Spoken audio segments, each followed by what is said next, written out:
Back again with Mark Zetzer, who only now this is what I call loyalty to Rand Paul and the Paul cause.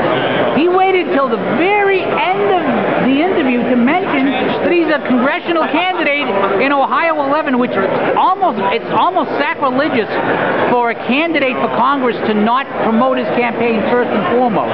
So Mark, running in the Cleveland area, you said? Yes.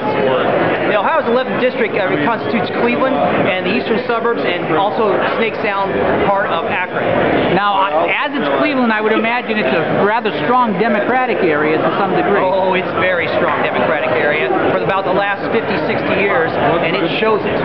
Now, you're going to be going in as a Republican. Are you in a primary, or are you... No primary. I'm on the ballot as a Republican. There is no one else running against me. Usually there is no one running at all against the Democratic incumbent, Marcia Fudge. How has it been going into the community that generally it's not even contested and saying this is why these principles matter?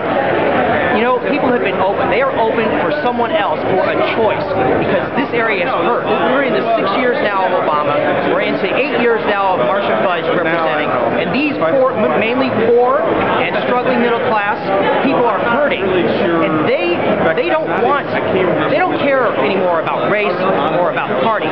They're looking to better themselves because they are hurting from inflation, a safety net that's not keeping up with the cost of living, and they want somebody to choose.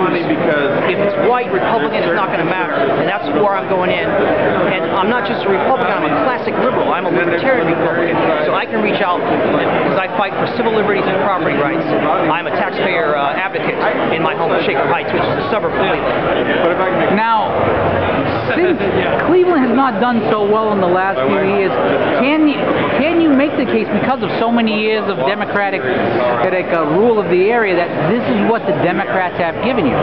Can you do better? Is that, or do you have a specific campaign theme or campaign slogan that you're using? Well, absolutely. It's not rocket science. We know that when you raise taxes, the taxes literally skyrocketed in the 1960s, not only in Shaker Heights, my home, but in the whole district. And it just was an exodus of people who built these areas and built these fine homes, who made money on their own and were capitalists, and they left. And what we have in place is people who believe they own your property, they own your life, and they can take it, and businesses and residents have left. The population has declined, the poverty rate is up, the crime rate is up, homes are being demolished, fine homes that were built that you can't be built anymore today because of the cost. So the evidence is clear and the solution is simple, and that is to reverse that trend. And Mark, if people want to find out more about your campaign or kick in a couple of bucks, where can they find you? MarkZetzer.com is my website for city council. I only decided to run 2 months ago, and I ran for city council in the fall in Shaker Heights. I lost to the Liberals, but I'm still fighting, and I'll be transferring that to my race for Congress. Okay, Mark Zetzer, thank you pronounce your last name again. Zetzer. Zetzer, thank you very much for your time.